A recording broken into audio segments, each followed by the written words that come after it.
एक बादशाह का इकलौता बेटा था जो शादी के मामले में हमेशा किनारा कशी इख्तियार करता था। वो पहली मुलाकात और मुख्तसर गुफ्तगू के बाद ही हर तजवीज़ को ठुकरा देता।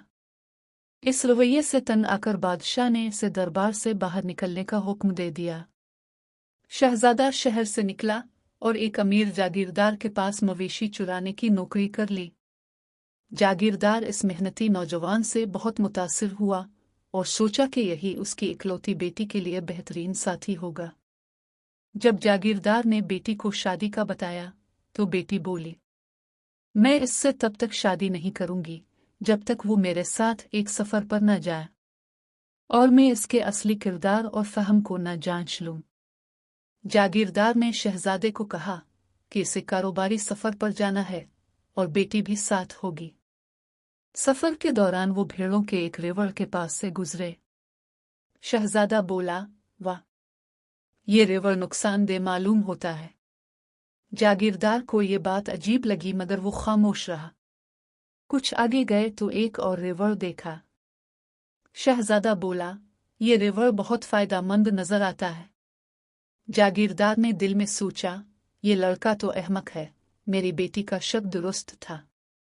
फिर वो एक कदीम कब्रिस्तान के करीब से गुजरे। शहजादा राका और बोला, यहाँ कुछ लोग सोए हुए हैं और कुछ अभी जाग रहे हैं। जागीरदार ने इसकी बेताकी बातों पर सर हिला दिया।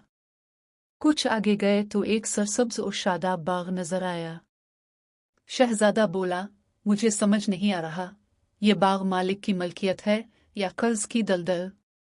जागीरदार ने यकीन कर लिया कि ये नौजवान पागल है। एक बस्ती में पहुंचे, लोगों ने उन्हें पीने के लिए ताज़ा दूध दिया। शहजादे ने खुद दूध पिया और फिर बाकी दूध जागीरदार को दिया। अगली बस्ती में पानी मिला। इस बार शहजादे ने पहले जागीरदार को दिया, फिर खुद पिया। जागीरदार ने सोचा, दूध में उसने मेरी तौहीन की और पानी में इज्जत। सफर से वापसी पर उसने तमाम बातें बेटी को बताएं और शहजादे के इन बेवकूफ़ाना जुमलों पर हंसा। बेटी मुस्कुराई और बोली, अबू, वो एक समझदार इंसान है। जागीरदार ने हैरत से पूछा, कैसे? बेटी ने वजाहत की। पहला रेवड़ नुकसानदेह था क्योंकि इसमें नर ज्यादा थे और मादा कम, यानी पैदावार कम होगी। दूसरा रेवड़ फायदामंद था क्योंकि मादा ज्यादा थी और नर कम, यानी ज्यादा पैदावार मिलेगी। कब्रिस्तान की बात में हिकमत थी। जिनके वारिस जिंदा हैं वो जाग रहे हैं और जिनका कोई नाम लेने वाला नहीं वो सोए हुए हैं। बाग के बारे में भी वो दुरुस्त बोला। अगर मालिक का पैसा लगा है तो बाग मलकियत है और अगर कर्ज से बना है तो वो कर्ज की दलदल है। दूध और पानी की बात में भी नरमी थी।